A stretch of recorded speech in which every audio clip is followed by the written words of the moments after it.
Hello! Good morning, good morning, good morning. Yeah.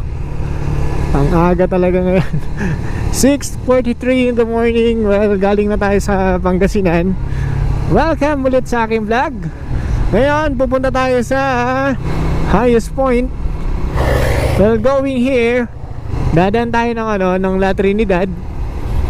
From Baguio, dadaan tayo ng La Trinidad. And then, kakanan lang tayo mamaya dun sa sa may bandang capital. So ngayon kasi galing tayo sa bahay dito sa Quezon Hill. So yun, from Pangasinan kanina, umuwi muna ako dito sa bahay. And then ito na, diretso tayo doon. Nadaanan na rin pala natin tong strawberry farm. Kasi ayoko nang pumasok pa sa sa bayan ng La Trinidad kasi nga medyo ma-traffic din doon. Actually kahit nga dito sa may sa may papasok sa may strawberry farm, medyo traffic na din Kanina, umalis ako sa bahay 3:45 in the morning. Yun nga, nanigas yung kamay ko. Kaya yun, napadaan tuloy ako sa bahay ng 2 oras. Nagkape muna konti. Kasi sobrang lamig pa rin talaga dito sa Baguio. Yun lang yun. Especially pagka mga ganung oras. Sa mga gustong umakyat ng Baguio, papuntang La Trinidad, hindi na ho masyadong stricto ngayon dito. Tuloy-tuloy na lang. Minsan kapag hanapan ka na rin lang siguro ng vaccine card kapag mga ganong oras, mga around 7 siguro, 7 or 8 ganun. Kasi pag mga madaling araw ganun, wala pang masyadong mga pulis Ay, hirap magpabilis talaga dito. May mga buhangin kasing kalsada.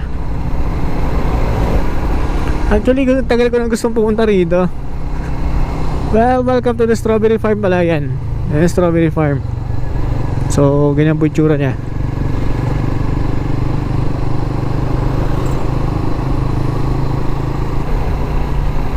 Well, yun, tagal ko na sanang gustong pumunta rito. Kaso, nung nakaraan, nasira yung isang battery natin. So, ayoko naman pumunta rito na isa lang yung baon na battery. So, nag-order pa tayo. Gamit natin ngayon is yung Telecen. Hindi na ako nag-order ng original na GoPro kasi talagang medyo malaki yung diferensya ng price nila. Kasi mas mahal talaga di hamak yung original. Nakita ko naman sa mga reviews, ang difference lang naman nung power lifespan ng battery is nasa 5 minutes lang yata, parang ganoon. And siguro hindi ko na sacrifice yung ganung kalaking halaga. Layo pa natin sa pupunta natin sa totoo lang. Pero dito pa lang parang sulit na. Nga lang sobrang lamig talaga. Kanina na lang talaga nanigas talaga yung daliri ko. Sino yun nga, nagpahilat lang ganun. Much more pa kaya kapag tinuloy natin kanina hanggang dito, madaling araw. Isang rin kasi, kaya ayoko tumuloy kanina kasi nga medyo madilim pa. Tsaka dito kasi sa way na to, delikado talaga dahil sobrang twisties. Tapos itong motor pa natin, sobrang hina pa ng ilaw. Yung stock na niya.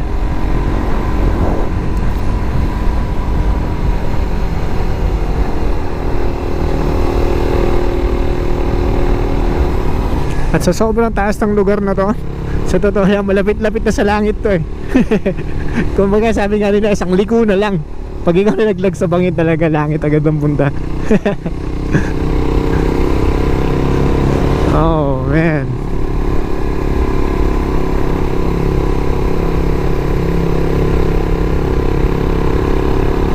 Ganda talaga dito.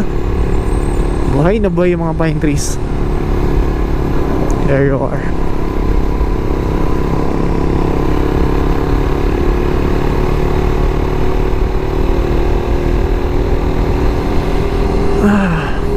Sariwang hangin. Huwag ka lang makasunod ng truck. May kasamang usok. Sa mga may hilig po bumengking, dito po, mananaw po kayo sa banking dito. Hanggang sa taas to, or hanggang sa baba. Pag dinerecho po kasi to, lalabas ka na ng Ilocos. Kaso pagka, yun nga, pag talagang pupunta ka doon, medyo mas malayo to. Mas maganda pa rin kapag dadaan ka na lang ng La Union. Kapag galing ka ng Baguio, baba ka na lang ng Nagilian, sa La Union. Yun, mas malapit pa rin doon compare mo dito. And ito na rin po yung way papuntang Mount Pulag. Tapos papunta kala Buwang Ud. Dito na rin po dito na rin po yung daan. Ito na. Ito nga ba sinasabi ko? Yun nakakatakot yung kukurba na tapos biglang may mga buhangin, bato-bato. Kaya ayoko magpabilis dito kasi bubulaga ka na lang talaga bigla.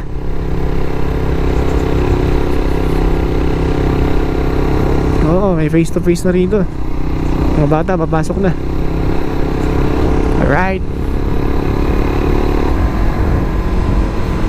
Well yun, sana matuloy-tuloy na natin itong pag-vlog natin. Sa totoo lang hindi na gaanong busy sana ngayong mapamasyal na rin tayo. Ito na rin kasi naging therapy ko kahit paano kapag inaatake tayo ng kalungkutan. Ito talaga kinagandahan kapag may motor ka malungkot ka, mag-rides ka. Masaya ka, mag-rides ka. Wala kang pera, huwag kang mag-rides, walang pang gas. Mahal ng gas. Mahal po ng gas dito. Maabot po ng 80. Kanina nga nagmahal na naman 4 pesos or 3 pesos, parang gano'n ang mahal ng ng gas na naman. Ay nako, walang kupas. Tutulis talaga ng mga dito, ng mga curve dito. Mamaya hanap na ng konting spot. Tapos ayun, videoan natin konti. Sarap dito sana pala pagka may drone. Palipad ng drone dito.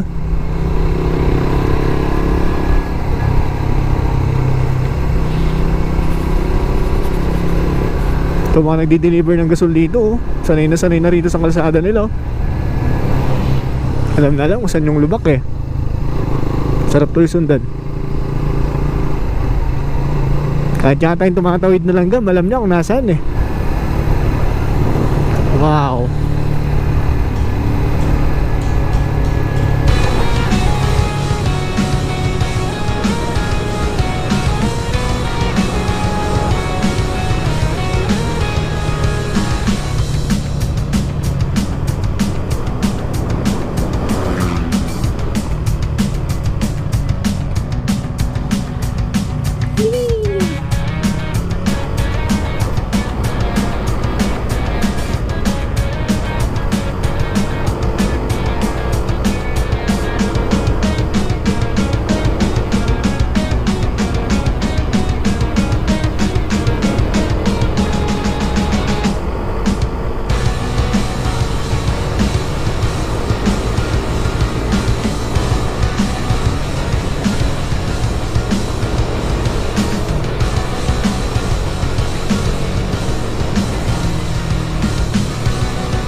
Parang hirap magsalita sa lugar na to.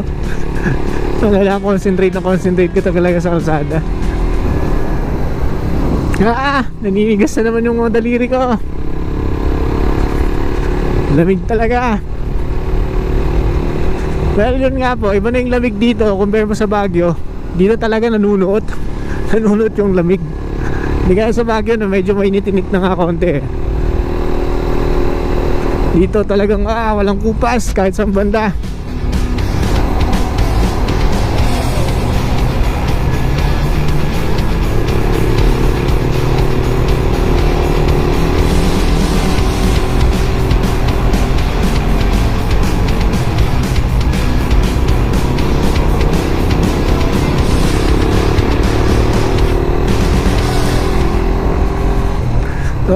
Iba na yung lamig niya rito. Masakit na sa buto.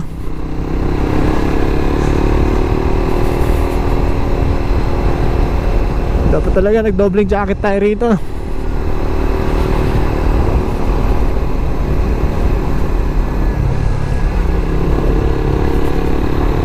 Sa mga nagmumotor na gusto pumunta po rito, doblehin nyo po yung jacket nyo. Talagang malamig.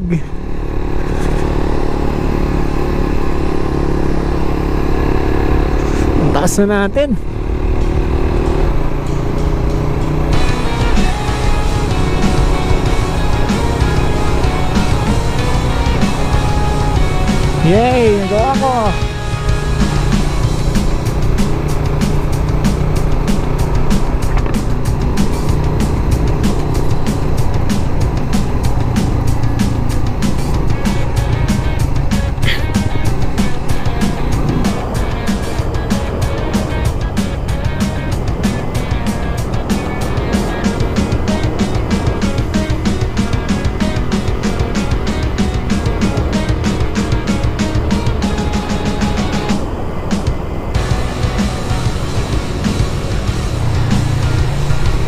Parang pagdating doon gusto ko lang magpa-araw.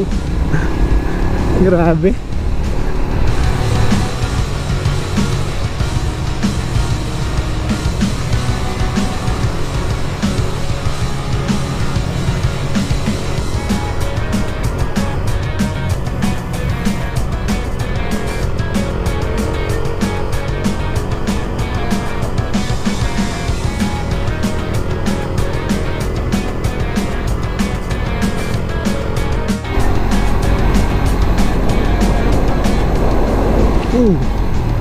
Landslide dito. I mean rock slide. Laki ng mga bato.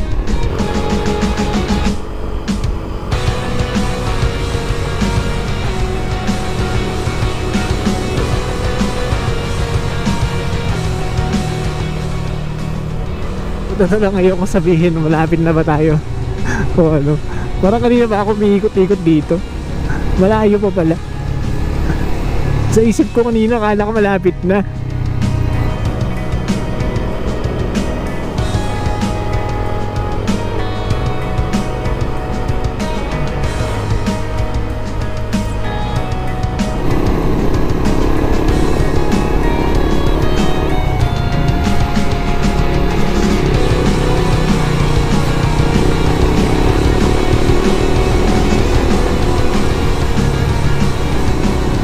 Ito yung mga curve dito na ano eh. Sobrang tulis talaga eh. Ito baling-bali talaga oh. Tapos pocket pa. Oh man. Nararamdaman ko dumudulas yung gulong natin.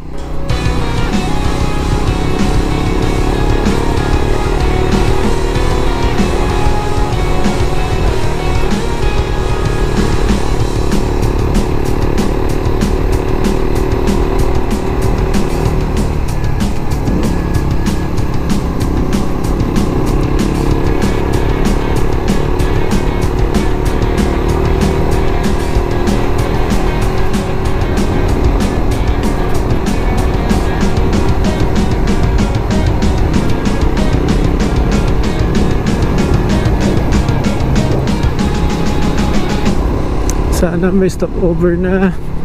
Nawiwiwi na talaga ako.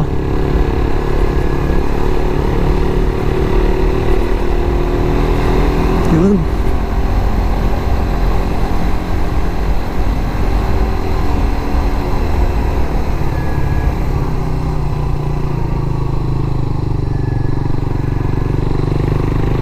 Wala din.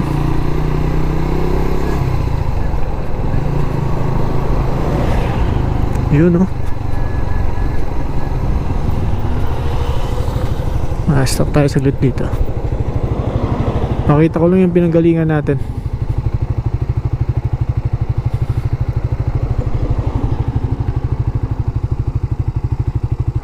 So yun yung highway na pinanggalingan natin.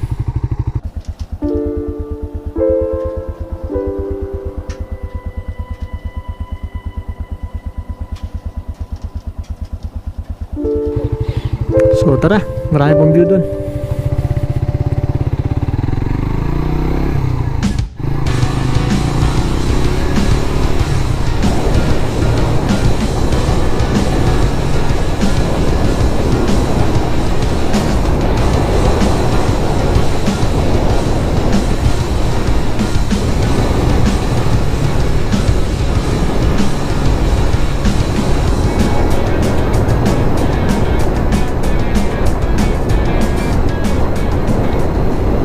Ito na yung half tunnel. There we go.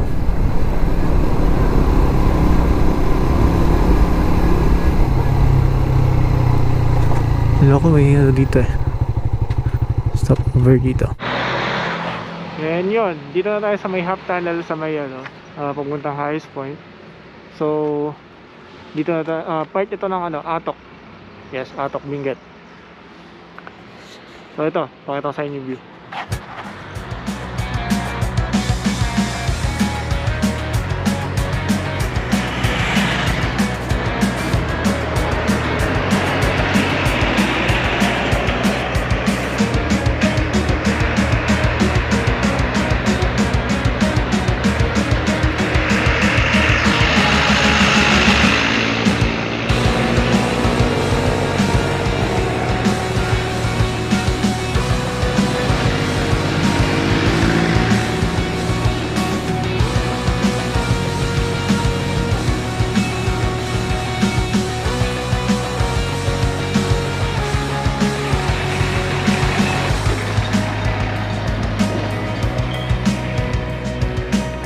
So welcome to Atok Benguet.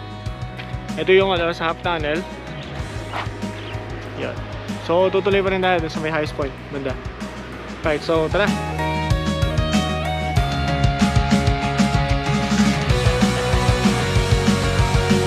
Here we go.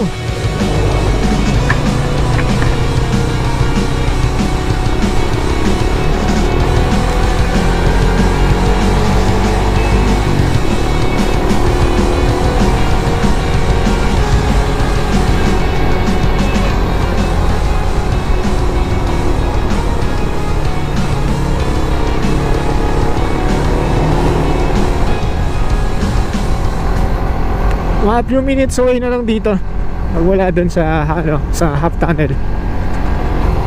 Nakakatuwa kanina pala habang nasa CR tayo, yun may dumaan nga na mga sakyan ng mga politiko, and yung isang tumatakbo dito na vice governor, yun nga mukhang kamag-anak pa natin. I don't know, pareho kaming Pilipi tapos may mga kilala siya na kakilala ko din.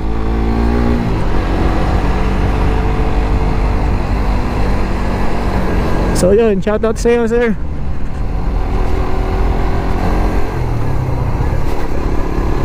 Sa totoo lang, kanina pa ako ngatog ng ngatog. Habang nagdadrive ako, naninigas na ako. Kasi parang halos di ko may buka yung bibig ko sa lamig kanina. And kung mapapansin nyo, hindi ako masyadong umano sa bangkingan kasi nga parang medyo dumudulas tong gulong natin. I don't know, stock tire naman to. And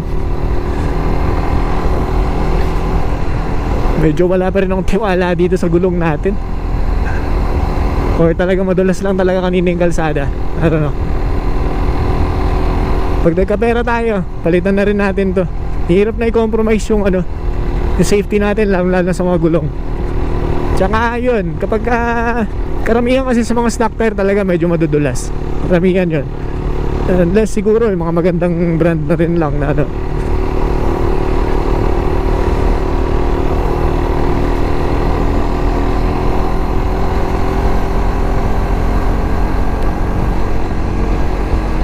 kung anong akyatan natin ngayon, siyang babaan natin mamaya, sigurado yan. Gustuin ko man sana mag-loop na lang dito baba ng Ilocos, kaso kapos ako sa oras kaya nga medyo maaga akong lumabas din sa bahay kanina kasi nga yun, marami pa naman tayong gagawin kasi ganito. Ang ganda-ganda pa ng mga halaman dito. Ang problema, hindi ko man pwedeng bumili basta-basta kasi nga yung iba kasi hindi na bubuhay sa sa mainit. Mga ibang halaman dito nabubuhay lang dito sa lugar nila, yung iba. Dito pag inabot ka ng hapon dito, hapon o kahit nga tanghali minsan duknuko ka na ng lamig dito, lalo madaling araw. May mga part kasi dito sa may Atok na nag-i-yelo kapag madaling araw, ganun. Mga tubig nila yung nasa timba, ganun, sa ibabaw niya nag-i-yelo na yan. Yung mga dahon ng mga dahon ng mga halaman dito nag-i-yelo sa dulo, ganun. Ganun kalamig dito. So imagine kung malamig na sa Baguio, doblehin mo pa rito. So welcome to Sayangan, Atok Benguet. Sayangan, may kakilala ako dito yun, tama, si Jeffrey Wanchakan. Oy, shoutout sa'yo, brother, sana mapanood mo to. Dito ko sa lugar mo. And shoutout na nga rin pala sa mga kaibigan ko. Yun ayun, Michael Barbacena, Brad, salamat sa suporta, salamat sa panonood, sa pag-subscribe. And Sir Norbert, Boss Obet, shoutout sa'yo. Kadalasan mga kinabubuhay ng mga tao dito, ba't may hams doon. Yun, kinabubuhay ng mga tao dito talaga farming, gulay, yun, may mga na din, mga flowers, gano'n. Karamihan ng mga gulay galing sa, sa Baguio, galing kadalasan dito. Karamihan dito. Kahit yung mga bulaklak na ano, like mga ibang mga roses, gano'n, mga daisy, dito rin galing yung mga yan.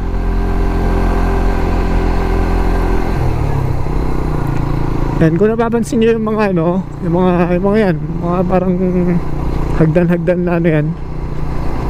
Yan, puro gulay yung mga yan. Yan o. Ano to? Gulay ba yan?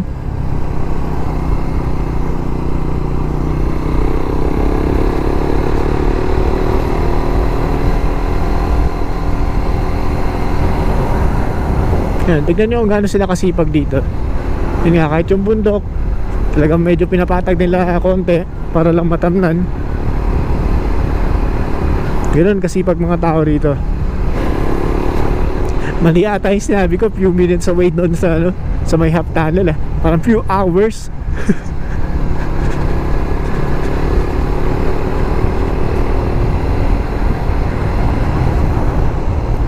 Oh, laluwag na tong kalsada rito Nice.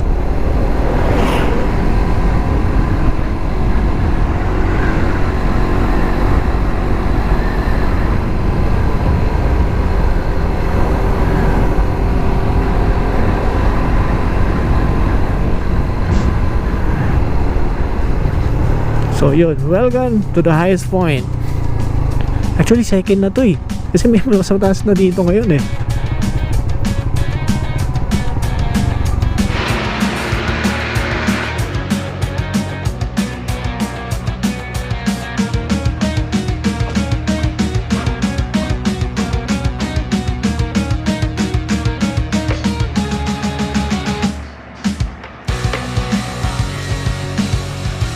And yun, welcome to the highest point. Grabe. So 7,400 feet above sea level. 7,400 feet, tama, above sea level. So yun, mataas na nga to compare mo sa ibang ano talaga, mga highways. Kasi may mga mas mataas pang lugar dito, pero yung the word na yung highway, yun, ito na yata yung pinakamataas na So yun, maraming salamat sa pagsama sa akin dito. Kesyo medyo hindi na plano tong ano na to, naplano tong magpunta ko dito, tong vlog na to. And maraming salamat nga pala sa mga nag-subscribe sa akin sa hindi ko kilala yung iba yun, meron na tayong 82. Yan, 82 subscribers. So yun, thank you sa inyo. And sana patuloy nyo panoorin yung mga videos ko. So yun po, so ride safe and God bless us all. Peace. Ciao.